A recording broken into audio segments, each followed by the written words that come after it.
My name is Michelle Harvey. I am a member of the ASF Family Resource Team. If you didn't know that already, there's 3 of us. Eric Wright is also another member of that team that's here. He's been focusing this conference on all of the accessing government services and things like Medicaid, and I don't even know everything that he knows, but he's very knowledgeable about all of that stuff, and he's been focusing on that for this conference. He also happens to know a ton about IEPs. He was just working in a school, and so any questions that I can't answer or don't have experience with, we have another person that we can ask and funnel there, so just keep that in mind. I'm a special education teacher in Southern California. I got my start in Tennessee, and so you'll hear me reference kind of the differences between Tennessee and California. I have a younger brother that is 22 with Angelman syndrome. If you didn't already know that, that's how I got into special ed, obviously. And I know he's been walking around at this conference a lot. So hopefully you're kind of connected to this poll everywhere stuff. If not, this stuff is still on the slide because we're going to start off with, give it a minute to pop up because it takes a minute, but just a general question. So you've already seen this. Awesome, yay. What are your general impressions of IEP meetings? Do you love them? Do you hate them? Describe your experiences. If you're somebody that hasn't had a lot of IEP meetings yet, are you worried about them? Are you, what are your concerns? I just kind of wanted to just informally start our presentation with this as people are kind of funneling in. And I will say I have been in a presentation where Poll EV was used like this, and I was a person like you. I have not used it yet, so I don't know how to make it say the whole thing. So might just have to guess a little bit. So yeah, I'm gonna kind of leave this up for just a little bit. Maybe 1 or 2 more people will pop in, and then we'll kind of go from there, I guess. And everything is anonymous. I don't know if I said that, and it's stated on the slide too. I know I hate raising my hand in a session and like asking a question because then everybody knows who asked the question and things like that. So I made all of this anonymous. So please know that keeping forward. Oh, there we go. So it changes it.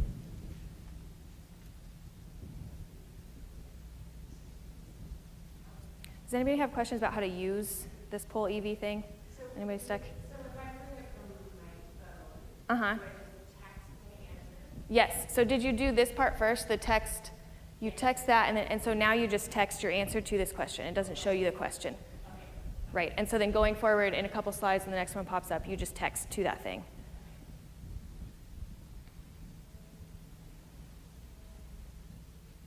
Not a big fan, but I understand the necessity of them. I like it. I completely agree, and I do this for a living. Yeah.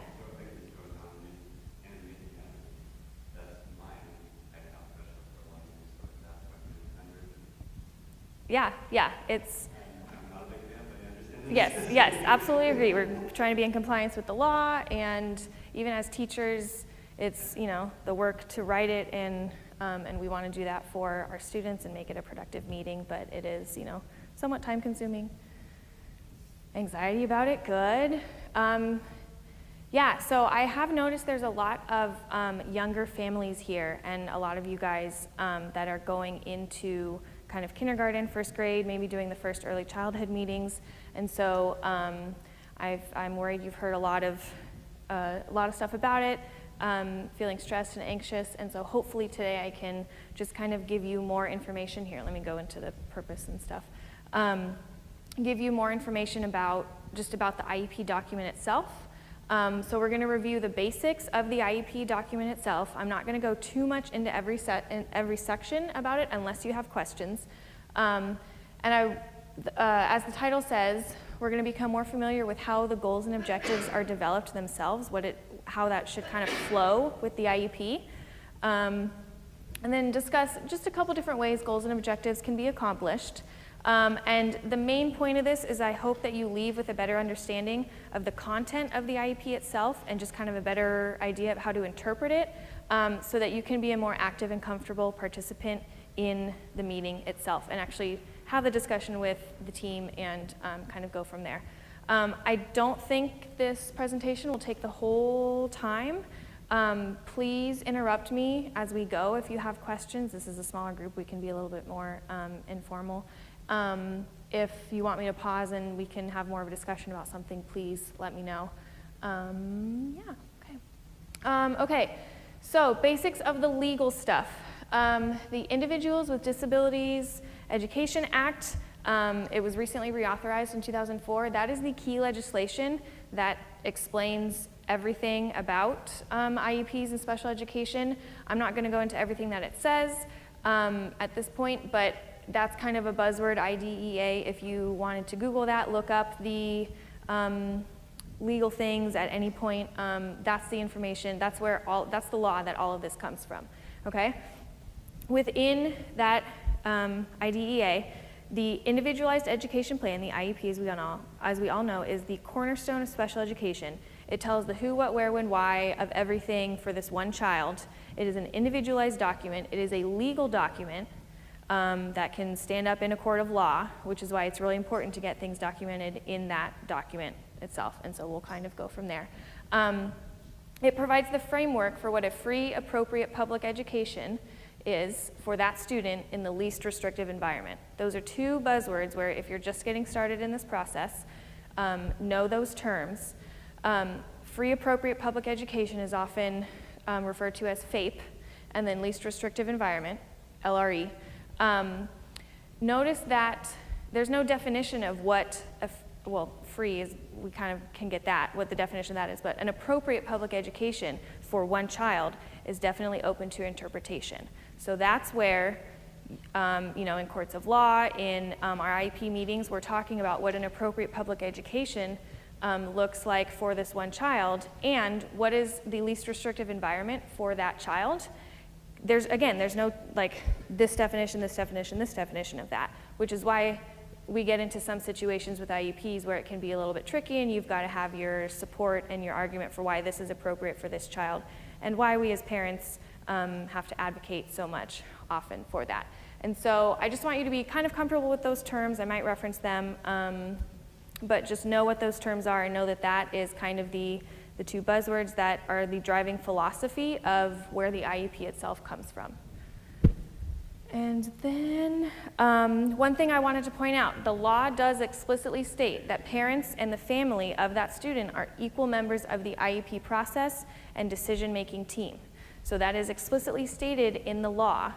You are an equal member of that team. I know it often doesn't feel like it. It's intimidating to walk into this room with, I'm seeing head nods, I'm walking into this room with 9, 10, 12 people, and you're just kind of on one side of the table. But aside from everything else, I want you to know that you are backed up in the law as being an equal member of an equal decision-making person of this team, and you have the law's backing in that standpoint. Okay, so the basic components of the whole IEP document itself.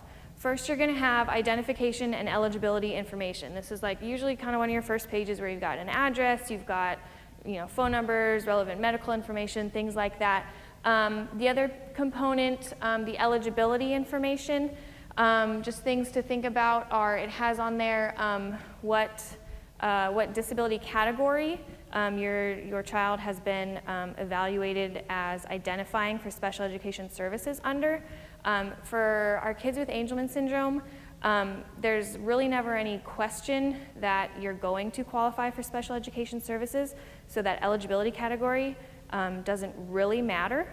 But just know that that's what they're saying, which category you're falling under when they're labeling like, other health impairment or multiple disabilities or things like that.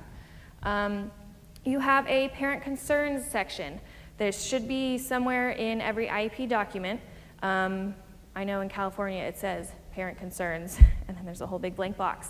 And so this should be a place where your concerns, your ideas are documented on the IEP document itself. So some school teams might ask for that in advance. You give them a little written statement, maybe that's what they put in there, and then they can add anything else that you talked about at the meeting in there. I know often if I don't have a ton of advance contact with parents at the IEP meeting itself, we I just open it up to them and I say, what are your concerns for this year going forward? And then I try to do a summary kind of and enter that in the box as we go, things like that. But there should be an explicit place for your concerns to be documented.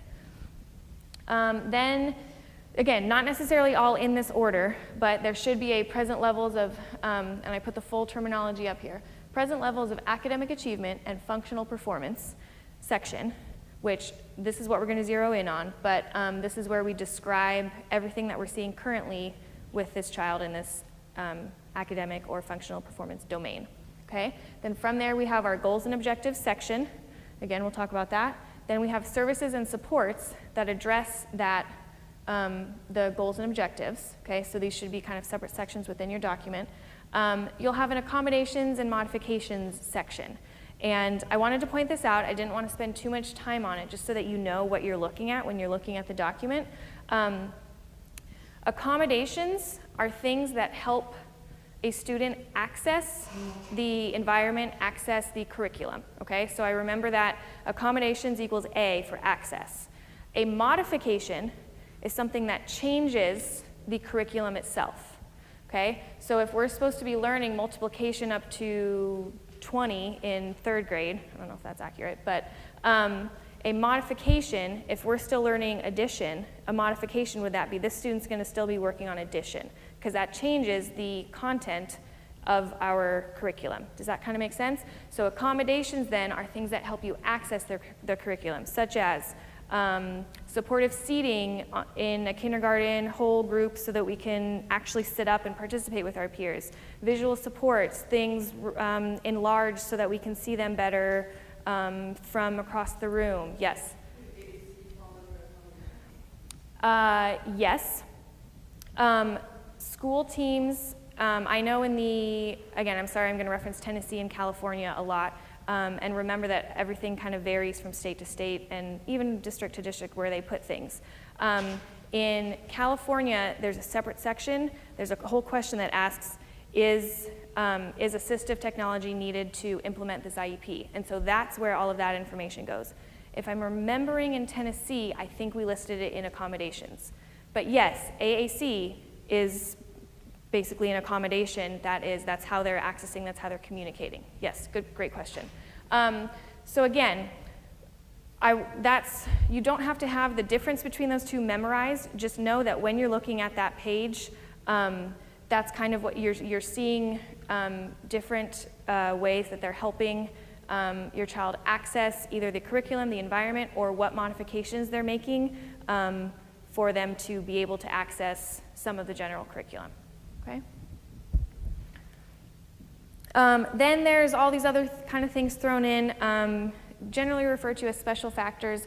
A behavior intervention plan, if that's warranted, is going to be labeled somewhere on the document, uploaded with the document. Extended school year, frequently called ESY, that's how I refer to it, which is basically your summer school. There's going to be a separate section for that if you're qualifying for summer school. Other things like that. Then we have the signature pages section, or a couple of pages there at the end. I want to point out, and I'll talk a little bit more about this in the advocacy section, but when you're signing, and maybe if you have questions about this, we can come back to that at the end. When you're signing, there's often different places where you're signing for different things. And so I know that you're often handed 2 or 3 pages and here, sign away, sort of a thing. But for example, in Tennessee, signing your attendance at the meeting was a different page than signing your consent to the IEP. In California, it was on the same page, or it is on the same page, where at the top you're saying, yes, I was here, I participated in the meeting, and then the bottom section you're checking off, I consent to all parts of this IEP, I agree with it, I received my procedural safeguards, blah, blah, blah, something like that. And so just know that it may be on the same page, it may be different, but it's okay to sign something saying you were there and participated if you don't want to sign consent. So that's kind of brief summary of the signature pages. If we have more questions, let me come back to that at the end, but I had a hand. No, I was just saying, in Oregon, Yes. IEP enrollment page is just participation. There's no consent to anything. It's just all participants sign, yeah. Consent for evaluation, but not. So how do they? That's where you go to the due process. Yeah. Yeah. Interesting. So we try to be clear, like it was just Yeah. Yeah, interesting. Okay, good to know. If you guys have other like state-specific things, please pop up, because again, I've only done Tennessee and California, and then everything else that I learn is just from looking at other families' IEPs. So again, I want to focus in for the majority of this presentation on the present levels performance, goals and objectives, and services, because they're really closely linked and related. So to illustrate that, here's a brief summary. It really should be, let me rephrase that. It should be really evident how it's all connected, okay? So the present level section is a section that describes the student's strengths and weaknesses, and this is where the instructional needs are identified, okay? So it's basically a written description. Again, each of these has another slide, so we'll talk about it more in depth. From that present level section, it should be really apparent what the goals need to be for that student. Okay, so the annual goals section says what the school team will be working on with the student for the next year. Okay, from those goals is where we should be developing services and supports, and how instruction towards those goals is going to be accomplished, what we're going to do, that sort of thing. Okay, so from there, now we have our first poll. It always takes it a little bit of a minute to pop up. So there's no right or wrong answer. If you have experience with IEPs, how carefully do you read, or by listen to, I meant if you don't have a copy of it in advance and they're talking about it at the meeting, just going over it with you, how carefully do you read, listen to the present level section? So are you somebody that just pores over every single word and makes lots of notes and has suggestions and really gets into it with them? Do you read it a couple times through, but generally they are pretty accurate? Maybe you have a good relationship with your school team, and so they you don't have too much edits and or you know, things like that. Or do you just scan for accuracy, move on, because the goals and objectives and services are you know, coming up, and that's kind of the meat of it, where you want to get to. So if you're doing the texting, all you should have to do is just do A, B, or C, and it pops up, I think. Isn't this cool? I love that we can see all of this data while we're going. The teacher side of me is like, yay! Okay. Don't be afraid to be somebody that scans it for accuracy and moves on. That is okay. I didn't want to, I'm not trying to make anybody feel bad about anything.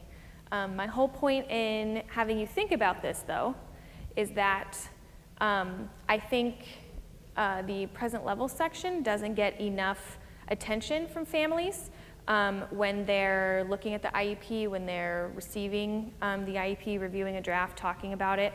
And I think that the stronger a present level section you have, the better that the rest of the IEP is going to be based off of that. And I'll talk a little bit more about that as we go.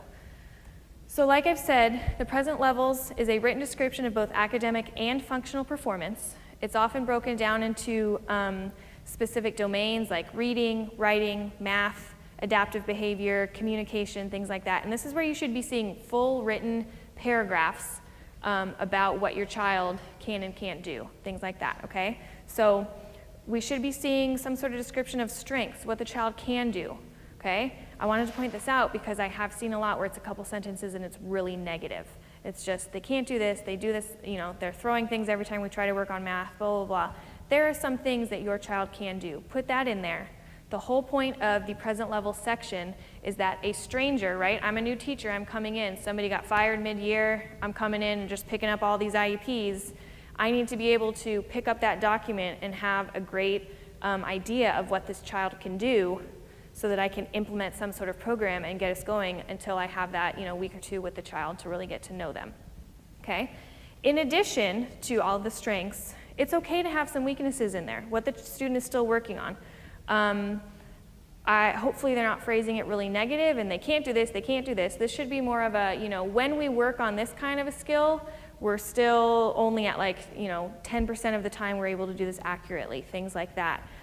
Where it should be clear what kind of the next step is going forward, so where you can derive a goal from, if that makes sense. All of the information used in the present level section should definitely be current and be within the last year. So if you are, there may be some district regulations within this. But in general, if you are doing an annual IEP, you don't want to be using information, you know, if they're in second grade right now. Well, in kindergarten, this kind of behavior was coming up, you know, 50% of the day, or like so much, and then maybe now it's not coming up. Even if that's an improvement, that's great. That was still kindergarten. There's the record of that IEP, that kindergarten IEP. We can go look at that if we need to, right? So we want to know, where's the student? That's why it's called present levels. Where's the student right now? What are they really good at? What are their strengths? What are their weaknesses? What information are we getting all of this from, so that we can go forward and come up with some goals? It should include, this whole section should include multiple sources of data and information. This is where I know it's really going to differ based on your IEP team, your district, everything that they're supporting. This is personally, I highly encourage both formal and informal assessments. Okay, and I put this, oh, side note, I know there's there's like so many words and information on the slides. I'm happy to send all of this to anybody at any point in time. So please don't feel like you have to write all this down or use all the storage up on your phone to take pictures. You know, I wanted to get all this information on here so that I could just easily send it out to people. Formal assessments are things like psychological reports or state and district assessments that have statistics that compare students' scores to that of other students. So things where we're saying, you know, they're in the 5th percentile on reading, and then more of a description of what that means, or you know, where the state benchmark reading or math, whatever assessment is saying that we're this many grade levels behind, that sort of a thing.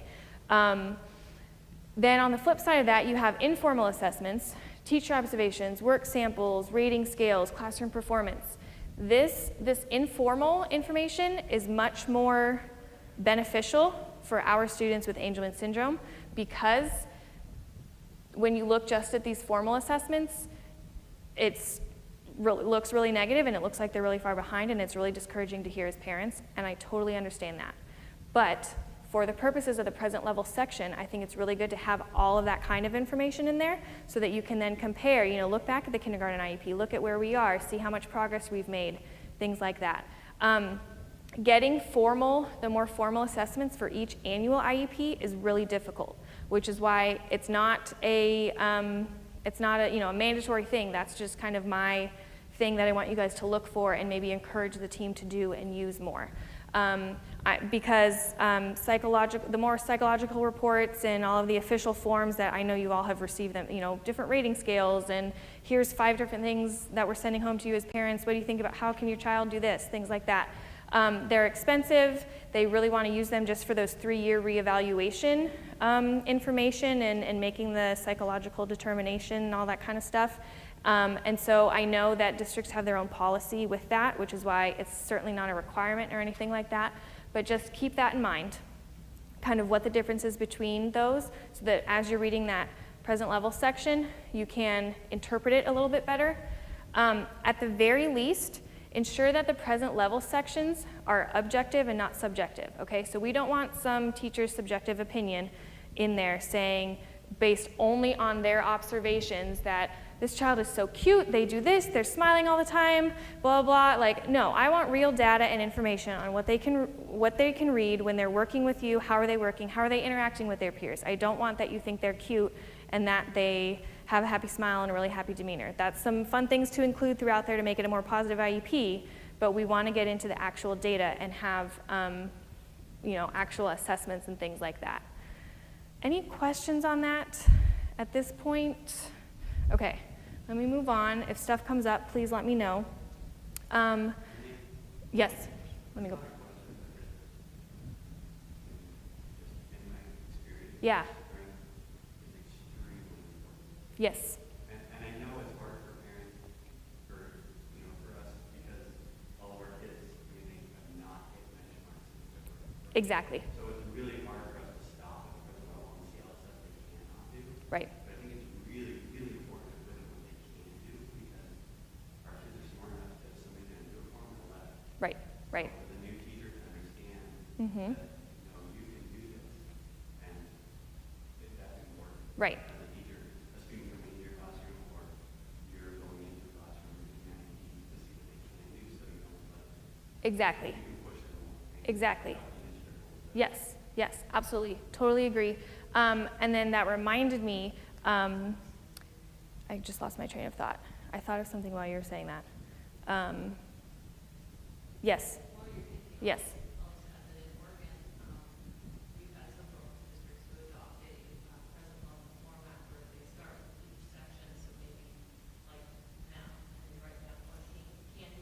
Mm-hmm. What do they need to be able to do, and what are the priority needs? Right. What are the standards that go, what are we working towards? Right, right, a more formalized, I love that more than, I know in the kind of the one-on-one IEP conferences I've been doing this week, I've seen some that are like 2 or 3 sentences, and that just breaks my heart because you spend so much time with this child as the teacher, and it's like, you know more about this child. But what I was gonna say was, if there are so many things that the student can't do, right, maybe we're at kindergarten level and we're still really behind and like academically we don't have a ton of skills yet, there are still things you can comment on. When we work on reading skills, how engaged is the student? How much prompting do they need when we're working on reading skills, when we're working on math skills? Kind of levels of participation and things like that that are really beneficial as well to have in there and kind of add to that section. Okay, so then when we're looking at goals, okay, there should be a clear link to the present level section. So hopefully we have this really in-depth, ideally, present level section, and it should be really apparent what kind of the next step is to, what goal or goals can we write to address all the needs that are identified in that, in those present level section. They should be measurable, attainable, and specific, okay? So measurable, this should be a behavior or something, some action, something that I can see. I can count the number of times they interacted with a peer that day. Like that is something that I can count as an observer or something specific that somebody can see. We don't want things, we want things to be attainable. We don't want them to be too easy, but we don't want them to be too challenging. I was trying to think of different examples for all of this, but it is so dependent on this one child and where this one child is currently that it's really hard to come up with a fitting example. But keep in mind that while you're discussing goals and looking at goals with the IEP team, you know your child the best, and if you think it's too easy or too hard, absolutely speak up and talk to them about it, have that discussion. The goals must, this is kind of one of the legal things, it must meet the child's needs that result from the disability to enable the child to be involved in and make progress in the general curriculum. So this is kind of a blanket statement. That's where we're deriving goals. We want them to be able to participate in the general curriculum as best that they can and be meeting needs that are resulting from the disability. So we don't want some extraneous goal that's just out there just because it's a form goal that we put on every IEP. We want to actually be addressing this student's needs that are a direct result from their disability and are helping them participate in the general curriculum. I wanted to talk about kind of goals versus short-term objectives. So when I say goal, and in general, when the IEP team says goals, they're talking about annual goals that are worked on for the entire year. So something that we're kind of building up to on an annual level, okay? When we say objectives, we're usually referring to shorter term goals that help accomplish the larger annual goal, okay? So the inclusion of short-term objectives will vary from district to district. And again, to bring up, in Tennessee, students that were on alternate assessments, which in general is students with Angelman syndrome, so they're not sitting there taking that standardized, bubble in, I guess now it's not bubble in, it's everything on the computer, multiple choice tests, writing paragraphs at the end of the year, that sort of a thing. They're taking different alternate assessments, maybe some sort of portfolio assessment, things like that. Those students were required to have short-term objectives. Other students with an IEP that were not on alternate assessment didn't have to have short-term objectives. So I just wanted to point out what those are, and I have examples after that, just kind of how it can be broken down. But just so that you know, if you're seeing kind of an overarching goal and then 3 things underneath that, that's maybe, the first quarter we're going to be working on this, second quarter maybe we can move to this if we've met that, things like that. That's what you're seeing. If your district doesn't require those shorter term objectives, that's okay. That just means they probably have something like this where they rely more on the annual goals and the instruction for those annual goals, okay? So an example of how this could be broken down, looking at this one on the left, if the annual goal is something like adding, we want to be able to add numbers 1 through 20, probably with some manipulatives in there if this is, you know, still early on. Anyways, a short-term objective that could be written to work on that is maybe first we work on identifying understanding greater than, less than, bigger, smaller, concepts like that. Then maybe we build up to adding with manipulatives 1 through 10, right? So we don't immediately go to 1 through 20. We start working on 1 through 10 and getting comfortable with that. Then maybe another short-term objective for like our third quarter, we work on adding manipulatives within the 10 to 20 range. Do you guys know what I mean by that? I'm using teacher. Like 5 plus 5 is 10, so that would probably be in this range. But then when we get up to like 10 plus 5, the sum is 15, so 10 through 20, those kind of larger numbers building up like that. That's just what I mean specifically when I'm looking at a math goal like that. So overall, we're working towards this annual goal of being able to add, obviously it's not written adding 1 through 20, this is my shorthand for this thing. And there's a big long, we'll get into that, you know, big long, given manipulatives and a quiet workspace and blah, blah, blah, things like that. But if overall the annual goal is we want the student to be able to add with sums 1 through 20, first I'm gonna make sure they understand greater than, less than, bigger, smaller as we're working up to that goal. Okay, so that's just one example of how short-term objectives could be broken down. On the flip side, say our annual goal is to complete our lunch routine independently, right? I'm not talking about percentage accuracy here. I'm talking about picking up the tray, going through the line, getting all my food, sitting down with my peers, that kind of a thing, okay? If that's our annual goal, my first short-term objective might be using a visual, right? So I'm gonna send this student with kind of the visual, here are the steps of the routine, maybe there's some visual supports within there.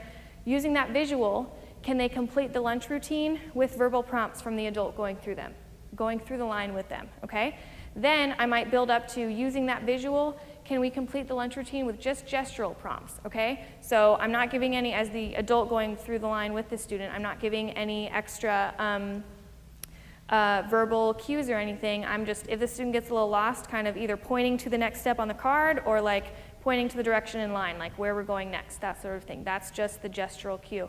And then once this is kind of a prompting hierarchy, okay? So then once we've done that, where we don't need verbals anymore, we don't need the gestural support, then maybe they're completing that lunch routine with only that visual task list that I'm talking about, right? So the adults over here standing in the corner with eyes on them, they're going through the lunch line by themselves. She's got this to look back to. She's getting her stuff, then she's using just this prompt right here, this card, and doing all of that independently.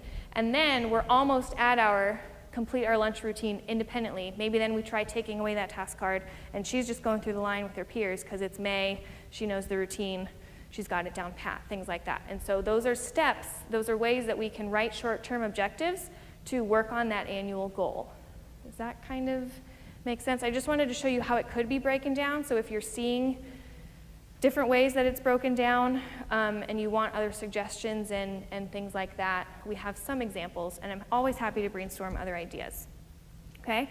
So the next thing I wanted to talk about with goals is talk more about what I call the formula for writing goals. And the whole point, this might look overwhelming if you haven't seen things written like this yet.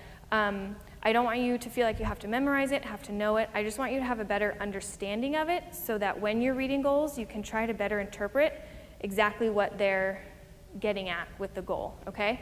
So again, to bring it back to my experience, in Tennessee, every single goal was required to be in this formula with, given this, student will this, blah, blah, blah. In our IEP system, it was written up there, the template was written up there, and we needed to have it in that formula, or we were not marked down on evaluations, but in looking on the annual review of like the SPED processes, you would get talked to about how to write your goals, things like that. California, on the flip side, encourages it, but it's not as strict of an implementation policy. Anyways, so one of the first things that hopefully you're seeing is, given some sort of condition. So in the lunch routine goal I was just talking about, given the visual visual routine, visual task list of the steps for the lunch routine. Or, adding 1 through 20, given manipulatives and previous instruction on addition concepts, things like that. So we want to set up a scenario and a situation kind of for the student, okay? Student will do some sort of observable behavior, task, complete the routine, show you what they're knowing, things like that, okay? With what accuracy, what level of prompts, I'm gonna come back to this, with what consistency, is this happening every day? Is this happening for 4 consecutive data collection days? Every recess opportunity, are we interacting with our peers? Are we using our AAC device, things like that? And then usually finished up with an as measured by, teacher observation, data collection. Are we using the chapter reading test and their score on this chapter reading test to kind of measure, what's our goal, or not our goal, what's our outcome, however, that we're looking at, how much accuracy and prompts, things like that. And then lastly, by, next annual review or by March 2017, things like that. So I want to come back to this part about kind of these two, the third and the fourth ones, because that's where it gets really, I find it gets really muddled and really can be the most confusing. There are so many goals that I have seen that are just, with 85% accuracy on 3 data collection days, blah, blah, blah, something like that. Where if it's a, like the lunch routine, I'm just going to keep coming back to this lunch routine example, right? If that goal is written as, she'll complete this lunch routine with 80% accuracy, 5 days out of the quarter, something like that. What does 80% accuracy for a lunch line routine mean? Okay, not everything, my point is, not everything has to be percentage accuracy, okay? Especially with kids with Angelman syndrome, we want to be working towards full independence. And so I strongly suggest more of the hierarchy of prompts like we were just talking about, going from, a lot of verbal gestural prompts to minimizing those verbal prompts, minimizing any sort of gestures, maybe just some visual supports, that kind of a thing, instead of all of this percentage accuracy and things like that. And then when I look at the second goal, say the goal is something about toileting, right? We want the student to be on an independent toileting routine, something like that. That is something that for this child's quality of life, we want them to be independent in this routine every single day, okay? So it doesn't matter if it's, I don't care, I don't want it to be just 1 day out of 5 days a week, they can do this independently. Ideally, they're doing this every day, every time they go to the bathroom. And so I would encourage you to try to analyze and think about how they're measuring, how the team is proposing to measure this specific goal that they're proposing to you, and how often they want you, or they want the student to be able to show that, perform that, and look at where your child is currently, and do you think they can get to that level of consistency, engagement, independence with that goal within the time frame that the school team is giving you. So again, it doesn't have to just be percentage accuracy. Encourage the school team to, can we look at this in terms of prompts and levels of independence? So ideally, I want my child to be engaged with you and independently participating with you while you're working on this addition, even if they're not able to, even if they're still not understanding and independently completing all of these addition tasks that we're asking them to do with their classmates. How independent are they while they're working with you and while they're working with their classmates and doing this? Any questions on that while we go? Process it. We'll come back to it if there are. Okay, I have a poll. I will say there is a right or wrong answer to this one when it pops up. IEPs are allowed to have a maximum of 12 goals. Is that true or false?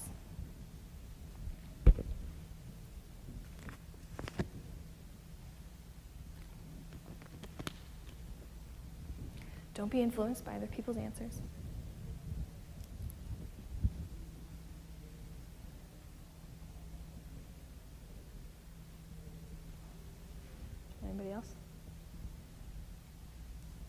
The correct answer is yes, that is false. In the law, there is no statement saying a minimum or maximum for a number of goals. So I just wanted to point that out, just something brief to talk about.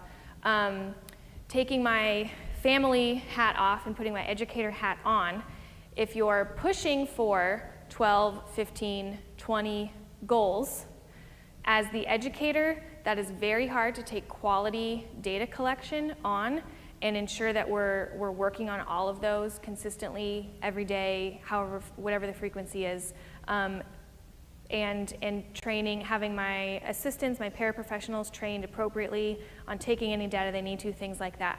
So as you're looking at goals, I'm not saying by any means limit the team to the number of goals. I'm just want to point out that if you're going to push for a certain goal, make sure it's one that you really want, and there's not kind of extraneous goals, things like that. Just keeping in mind that when we get up to things like 15, 20 goals, if those are appropriate for that student, great, we'll do it, we'll make it work. But the higher you get up there, it is very hard to keep track of all of that. Yes?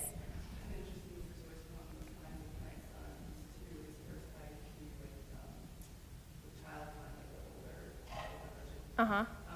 I wanted something about hand washing, because this is going to very much about self-help. Yeah. Hand washing and IEP, and the teachers kind of discouraged actually putting that in the IEP exactly for this reason, because they said that they want the IEP to be very specific to him and what the things that he's working on, but in the classroom, everyone's working on washing their hands. And so that will be automatically incorporated into his day with everyone else. And so I really like that. Yes. Yeah. I knew that he would be working on that. Right. With everyone else. And then it didn't have to be the formal goal that they have to have the data collection on to report back to you, things like that. Yes. Love it. A little caveat to that. If a team, and this might be more of the advocacy portion, if a team is saying, and I see this often when we get into things like services and supports and one other adult support in the classroom. If a team is saying, oh, everybody works on that, so we're not going to put it in the actual IEP document. With the hand washing and the 2-year-olds, absolutely that makes sense. I'm trying to think of another example, but I can't off the top of my head of what this would apply for. But if it's not in the IEP itself, they're not legally required to be working on it. So it's easy for it to just get dropped, and then you don't have any legal standing or anything like that to be like, but you guys said this, but you didn't actually do it. And so, but in that sense, yes, absolutely. Just keep that in mind for other things. Yeah. Sometimes in a meeting, I might say, that's great, we're doing a class. Let's put that in the notes that we're going to be monitoring this, and then it looks like there's something happening with that routine that we're going to come back to goals. And add an official goal. Absolutely. Actually come into a goal before the year is up. Yep. And then you take notes, then you come back to it and say like, hey, how's this going? Did it work? Because it's easy for things to get dropped. Yeah, yeah. And not intentionally. Exactly, exactly, yeah. Okay. So we've talked about present levels, we've talked about goals themselves, services and support, okay? So the services and support section of the IEP should say who will provide what kind of instruction to accomplish those goals. And when I say who, it should specify on there if it's a special education teacher, if it's an assistant, paraprofessional, educational assistant, whatever your district calls them. It should say if the student's time is with me as the teacher, if it's with them as the paraprofessional, if it's the SLP doing the services, or if it's an SLP assistant or things like that. It should say who is doing and what kind of services they are doing. It should also describe where the instruction will be provided. So are we when they're doing their time with me, the special education teacher, am I in the general education classroom pushing in, helping with their center time and focusing on that student? Am I kind of that student's one-on-one during that half hour? Or is this pull-out time with me in the special education setting to work on those goals, things like that? It's pretty standard. I don't anticipate missing the who and what kind of instruction and where it's being provided. That's pretty standard for all IEPs. It's just about how, all your different options and how it's addressed. So, many service options exist that provide the least restrictive environment for that student, okay? I'm worried I'm not gonna go too much into services and support as you guys may be wanting, because it is so individualized for each state. Within that state, each district does it differently, what options they have.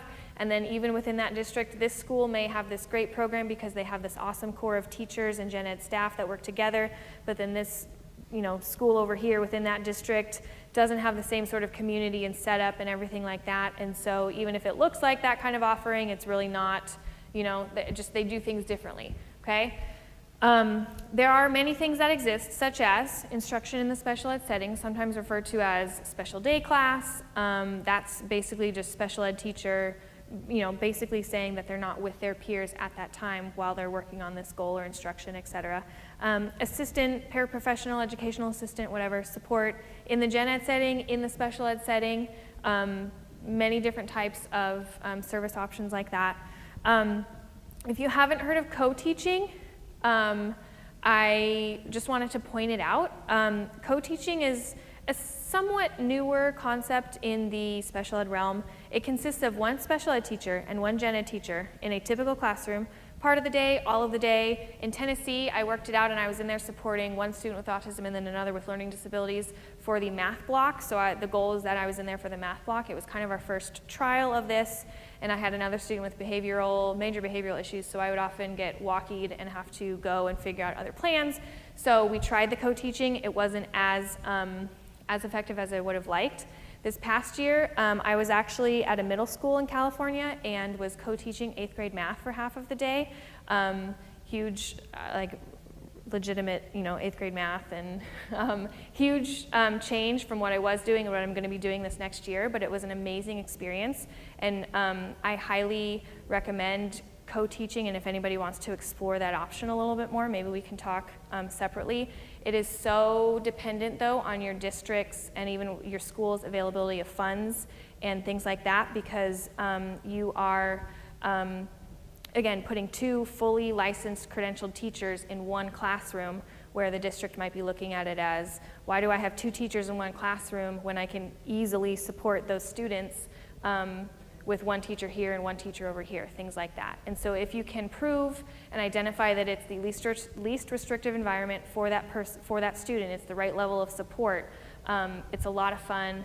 I think it's really beneficial, and I highly recommend it. Just wanted to throw that out there if anybody wants to explore that. There are so many different blends of all of these service options and settings and more, and again, it's totally dependent on your district, what's right for your child, and what kind of supports and services that they need. My most important suggestion, takeaway, etc., is to just ensure that you, as the parent and the family, are comfortable with each setting that your child will be in, and it's based on your child's needs.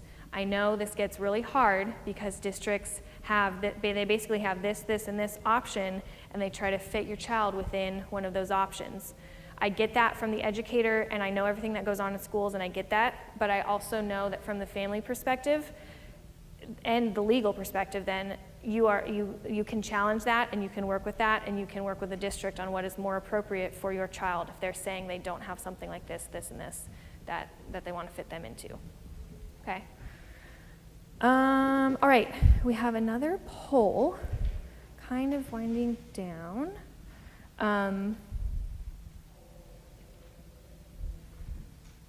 Oh, it did pop up. It's just different there. Okay, just briefly, because I know it's different for every district, for every student, for every child, for every school, just kind of wanted to start the discussion and just describe the services support setting that your child currently receives in maybe 10 words or less. It's not limited on there, but just to kind of keep you brief. And again, I feel like a handful of you are younger, and so you may not know all of this yet. But are you in a special day class all day long? Has that been the most beneficial for your child? Are you fully included with an assistant, but see special ed teacher part of the day? If we don't know and don't have responses, that's totally okay. I know this is kind of a hard question, and this is better for a little bit of a bigger audience. But just kind of wanted to point out to families what kind of options are out there and what does exist. So I'm just going to skip past this unless anybody wants to talk about it.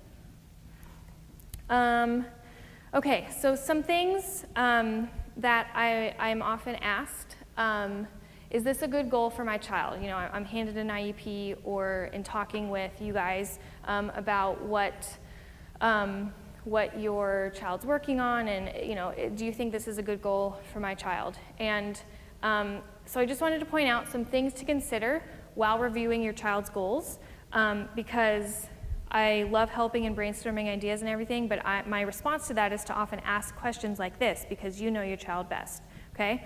So knowing my child's rate of progress, is this a reasonable goal for my child to achieve in the year's time, right? So just in looking at all these goals, I know my child, is this something that I think they can achieve? Even if they don't fully achieve whatever criteria, percentage, level of prompting we've put on it, do I think they can get close and make adequate progress on this? You want to look at things like, is this a skill that will benefit my child in the long run, okay? If you're at the 5th grade level and you've been working on addition with manipulatives for 4 years now, and we still can't get that independently, you know, challenge the IEP team. Does my child need to be able to add things with manipulatives? Could we work on a calculator? Okay, could we work on entering numbers in a calculator?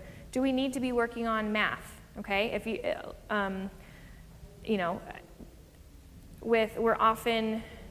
it's finding that right combination of functional skills and academic skills for kids with Angelman syndrome. If you're at an age, grade, whatever level where you're ready to drop academic skills, that's okay. Okay, if you want that combination of both functional life skills and academic skills, keep that in there. Okay, that's totally, there's no right or wrong answer there.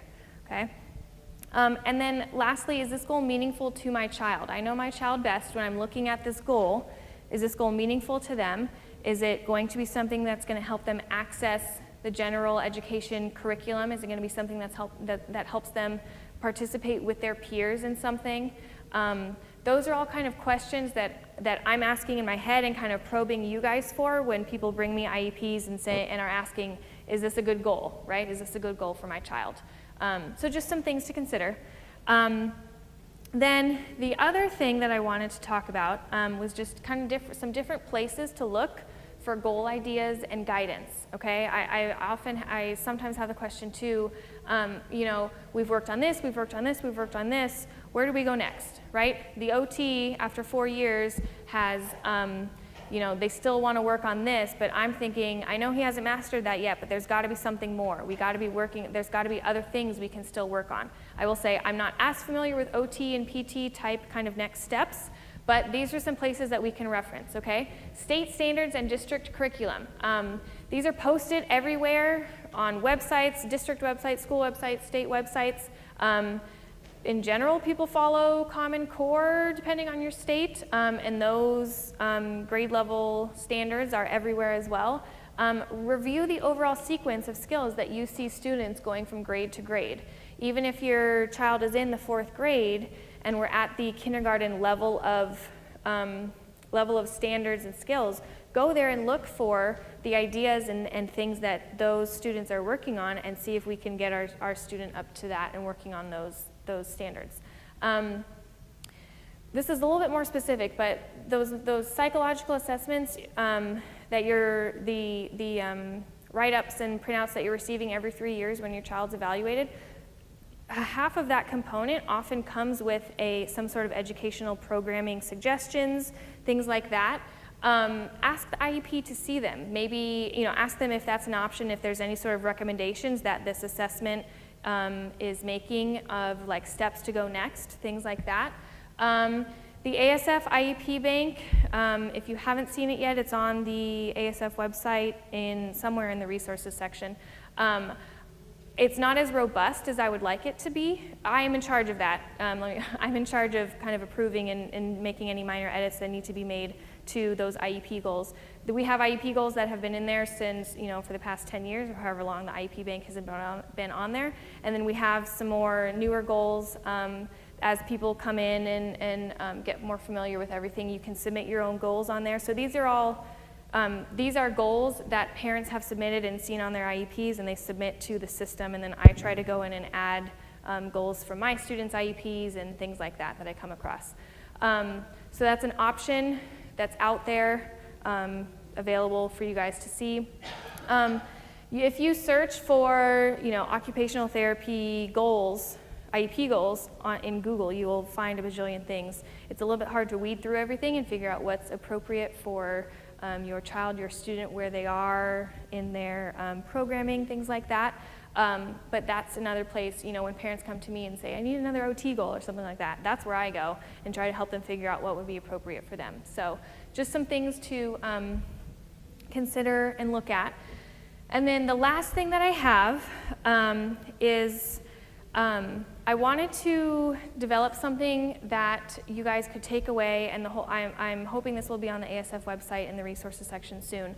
Kind of a reflection tool document for the annual IEP, right? So in the absence of an advocate or a lawyer that's with you, somebody that you feel is more comfortable with the system, we'll call it, than you, I wanted you guys to have some sort of kind of probing questions to reflect on when you're looking at a draft or of an IEP, or before you sign consent, okay?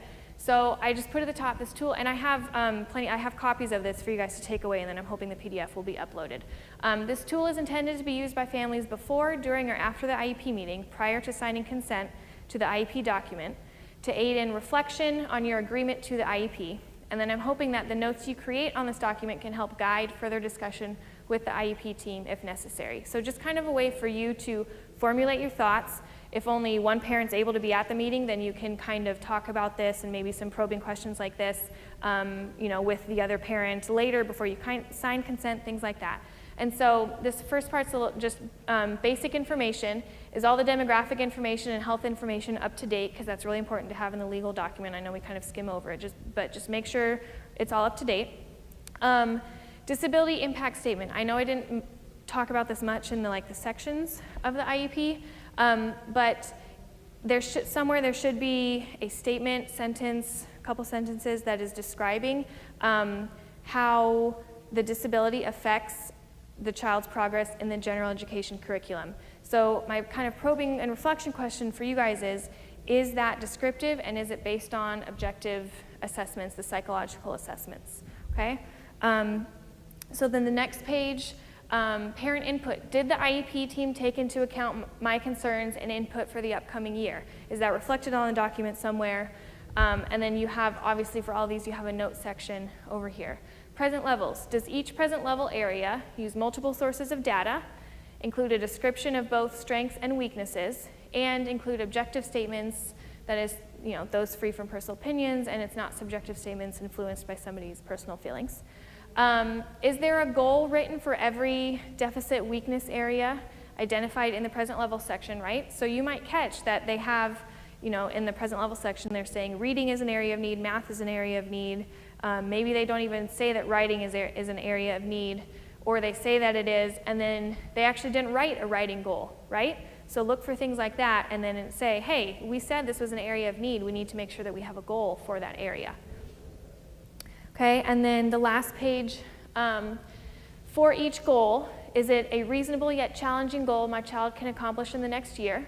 Is it written with enough description and specificity that I know how the staff will work on it and when my child will have met the goal? So that's kind of things that we talked about with the goals section. And then accommodations, again, I touched on this briefly, but here's a little bit more information. Does the IEP address accommodations that will help my child be as successful and independent as possible in the school setting? Okay, so I put some examples of accommodations on here.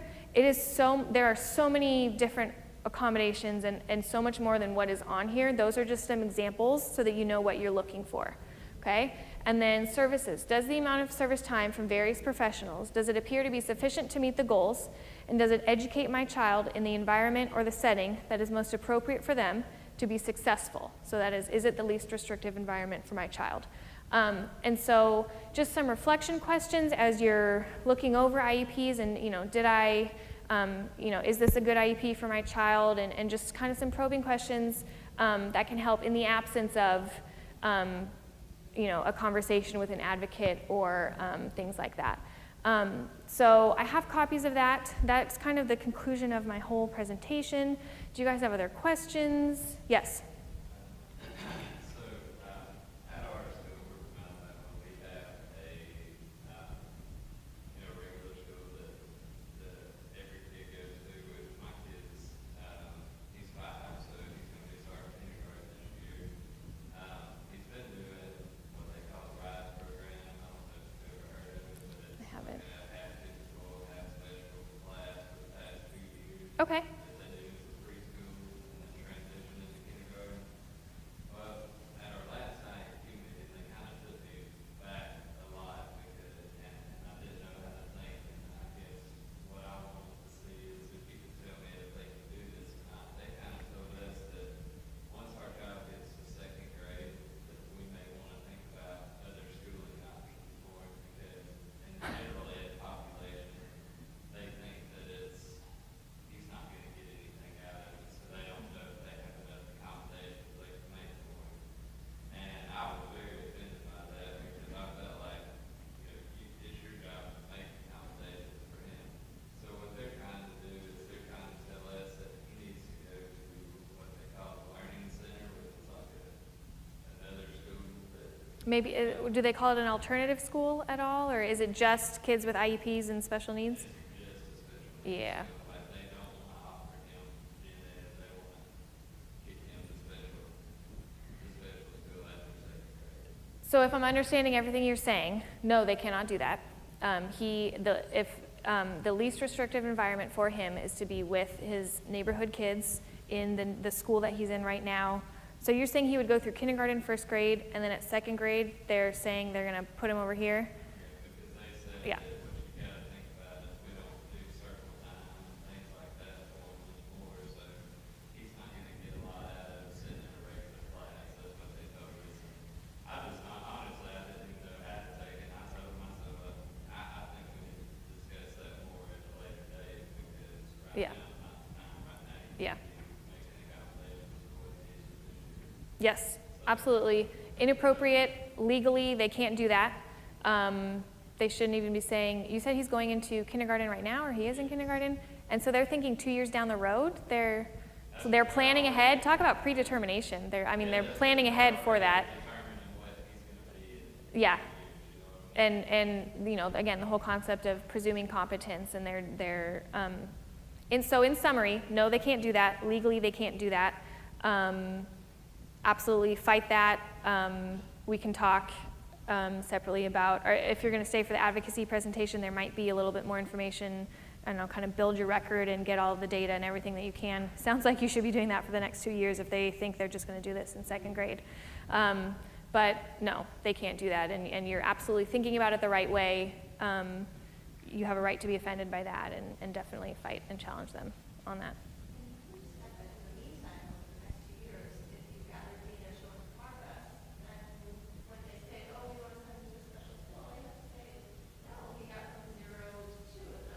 Mm-hmm. Right. Yeah, exactly. Yeah. That's kind of what I was thinking. No matter, even though he can't verbalize it, who knows what he is actually learning. Exactly. Because he's very smart and he does everything we tell him to do. His biggest limitation is he's just not verbal. Yeah. Yeah.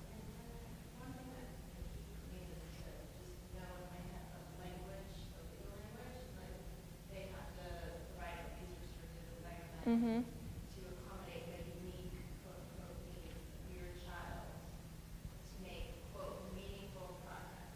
So if you just know like those key terms and you say it, then they're going to think, okay, he's familiar with the law, Mm-hmm. and we're not going to mess with it. Yeah. Yeah. Yep. You're not talking about being out before, but there are school districts, individuals that will hide behind the least restrictive environment and say that, so use that as their basis. This least restrictive environment means either one, they don't get kids who don't know how to, Mm-hmm. or 2, they just don't. Right. 3, they see their constitutional learning, or they already have all this IEP load. Yeah. Right, and so that's kind of, yeah, that's,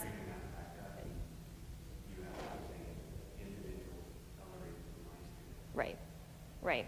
And so that's one thing where it's unfortunate that least restrictive environment is so open to interpretation, because like he's saying, the school team, the IEP team could be saying, no, this is the least restrictive environment for this child over here because it has all the services they need, it has the supports and blah, blah, blah, blah. But again, they're kind of hiding behind that and they're calling it the least restrictive environment, but you can look at it as the least restrictive environment for my child is over here, away from this segregated setting and with their peers, and even if it's with a little bit of adult support, you know, things like that, that's just where that, you know, we as families and parents have to push so much more on finding, you know, the true definition of least restrictive environment for this child. So, yeah.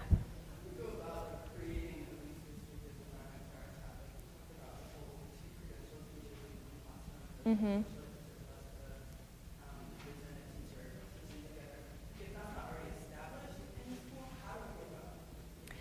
The co-teaching itself is going to be much farther on your list of things that they're willing to do.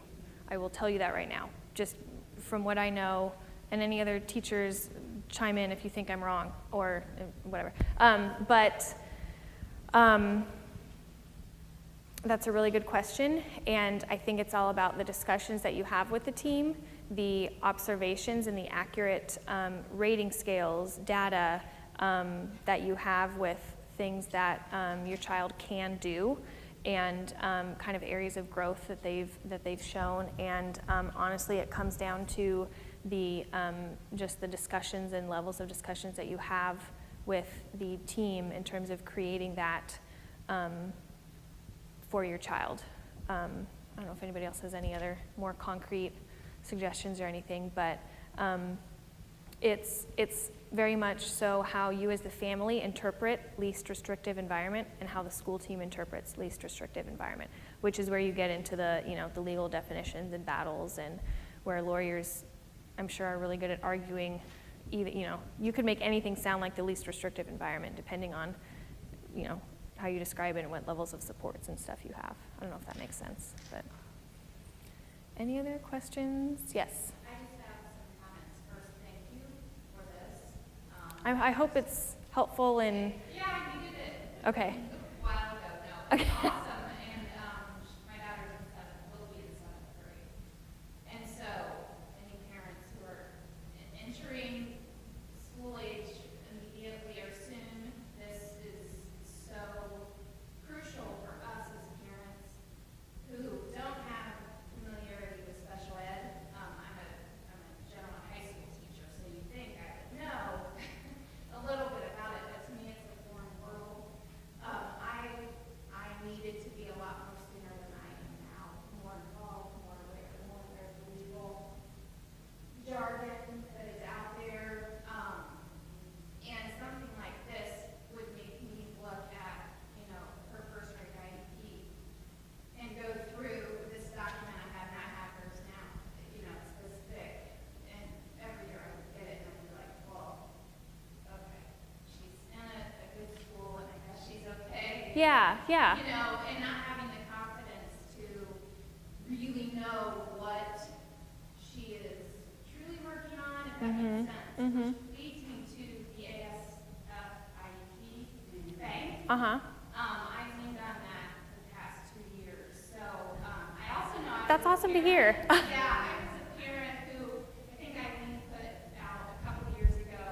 Live at Starbucks. Yes, we did a whole thing within the last year or two or something about. Twice and I won twice. Yeah. Oh. So I just want to encourage us as parents and you as administrator of that, that we, like, I just think we need to be doing that. Yes, That needs yes. to be full. The more that you guys input in there, I promise all I'm doing is basically just saying approve, any like minor edits, grammatical, things like that. If it's a goal that is on your IEP and like you're inputting it in there, it's just me, you know, I just want more, whatever information we can have so that you can search by area, something like that. That's the whole point of it. Thank So. you for taking over that and just knowing that some of you are in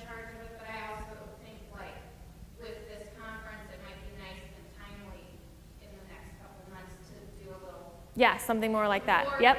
I think it was after the Chicago conference that we kind of did that to like, okay, everybody's together. We've talked about the communication goals are huge because everything, when I was put in this responsibility just within the last couple years, and everything that's in there, the history of everything that's in there is less current than all of the current philosophies and everything like that. And so what goals, if you've got a solid communication goal that you have, I would love for that to be in there for other parents to just get ideas of how it can be written, things like that. And I'm trying to work with Erin and all of the other presenters on getting their ideas and their goals and put it up there. The communication training series is just a lot of different stuff to go through, and so I know I don't have everything in there yet, that sort of a thing. And even something like OT, Yeah. for us has fallen. Yeah. It's like OT, what are we gonna do, you know? But to have solid OT goals in there. Right. Right. OT, Right. there's so many sensory things that could be happening. Yeah. Yeah. And it seems like every year we get a 60-year-old OT who's Yeah. Yeah. Come on. New trends, new philosophy. Yeah. Yeah. so Yeah. anyway, just make Yeah. Well, thanks for the plug. Go in there, input things, look for ideas. Hopefully, we can get it a little bit more robust and